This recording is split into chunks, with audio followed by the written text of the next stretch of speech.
কেন কেন বলতেছি, একটা সায়েন্সের ছাত্র মানবিকে ভর্তি হচ্ছে, কেন কমার্সে ভর্তি হতে হবে?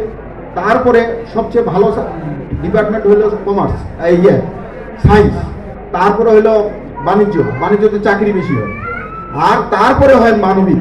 মানবিকে কি গিয়ে কি করতেছ, যে কৃষি নিব নাহলে সমাজ বিজ্ঞান নিব, কেন? খালি গোস্তে খাবা, হাড্ডি খাবা না?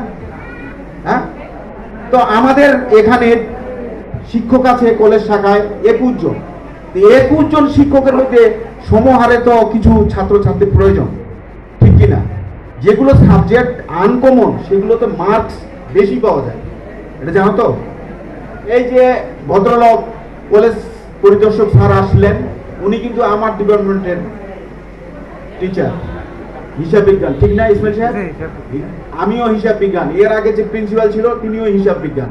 কমার্সের যারা কমার্সে পড়ে বা ভালো ভালো জায়গায়, অনেক ভালো ভালো জায়গায় আছে, এই যে কমার্সের স্যার। তো কিন্তু দুঃখের বিষয়, আমাকে খুব কষ্ট করে ভর্তি করে দেওয়া হয় এখানে। কেন? আমার একটা বই আছে, হিসাব বিজ্ঞান। আচ্ছা, হিসাব কি কঠিন? যোগ বিয়োগ গুণ ভাগ, আয়ের দিক আর ব্যয়ের দিক, একদিকে ছেলে একদিকে মেয়ে আর কি, জাস্ট। তো এই জিনিসগুলা ভয় করে তোমরা এই ডিপার্টমেন্টে ভর্তি হও না। কিন্তু যখন এখান থেকে পাস করার পর সরকারি কলেজে যাও, তখন বাণিজ্য বিভাগে বেশি ভর্তি হয়, honours, management, marketing, finance, accounting. আমি দেখি এই উত্তরপাড়ার সব কমার্সে পড়ে।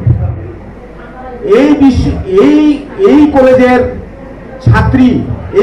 ছাত্রী, বিশ্ববিদ্যালয়ের টিচার পার্শ্ববর্তী হাজি দানেশ, উনি ছিল এখানকার বাণিজ্য বিভাগের ছাত্রী, বুঝছো?